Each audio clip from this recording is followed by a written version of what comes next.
ಇನ್ನೂ ಯಾರು ಕಮ್ಯುನಿಕೇಟ್ ಮಾಡಿಲ್ಲ. ನನಗೆ ಹಂಗೆ ಅನ್ಸೋದು ನಿನ್ನಿಂದ ಮಣ್ಣಿಂದ ನಾನು ನೋಡಿ 2 ದಿವಸದ ನೋಡಿ ಪದೇ ಪದೇ ಆಕೈತಿ. ಬಟ್ ನಾವು ಬರೀ ನಾಮಕಾವಸ್ಥೆ ಅಲ್ಲಿ ಆ ಸ್ಥಾನದಲ್ಲಿ ಇದ್ದರೆ ನಮ್ಮ ಕರ್ತವ್ಯವನ್ನು ನಾವು ನಿಭಾಯಿಸಿದ್ರೆ ಏನು ಮಾಡೋಕ್ಕಾಗತ್ತೆ? ನಮ್ಮಂತ 45 ವರ್ಷ ಮಟ್ಟ ಬಂದಿ ನನಗೆ. ನಾವೆಲ್ಲ ಹಿಂದೆ ಸಭಾಪತಿ ನೋಡಿವಿ, ನಾವೆಲ್ಲ ಪದ್ಧತಿ ಪ್ರಕಾರ ಬಂದೀವಿ.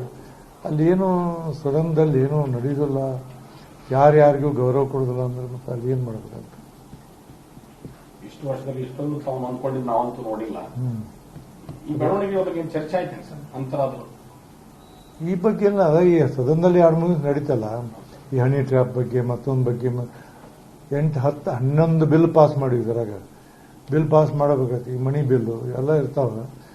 ಅಂದ್ರೆ ನಂದೇನು ನಮ್ಮ ಚಿಂತಕರ ಚಾವಡಿ ಮೇಲ್ಮನೆ ದೇಶಕ್ಕೆ ಮಾದರಿ ಆದಂಥದ್ದು. ಅಂಥ ಸಭಾಪತಿ ಇದೀವಿ ಅನ್ನೋದು ಒಂದು ಗೌರವ ನಮಗೆ. ಅಲ್ಲಿ ನಾನು ಕುತ್ಕೊಂಡಾಗ ಅದನ್ನು ನಿಯಮದ ಪ್ರಕಾರ ನಡೆಸಲಿಲ್ಲ ಅಂದ್ರೆ ಮತ್ತು ಅದು ಆಗಲಿಲ್ಲ ಅಂದ್ರೆ ಆ ಸ್ಥಾನದಾಗ ಕುತ್ಕೊಂಡು ಏನು ಉಪಯೋಗ ಅಂತ ನಾನು ತಲೆಯೊಳಗೆ ಬರೋದು ನಿಮ್ಮಿಂದ.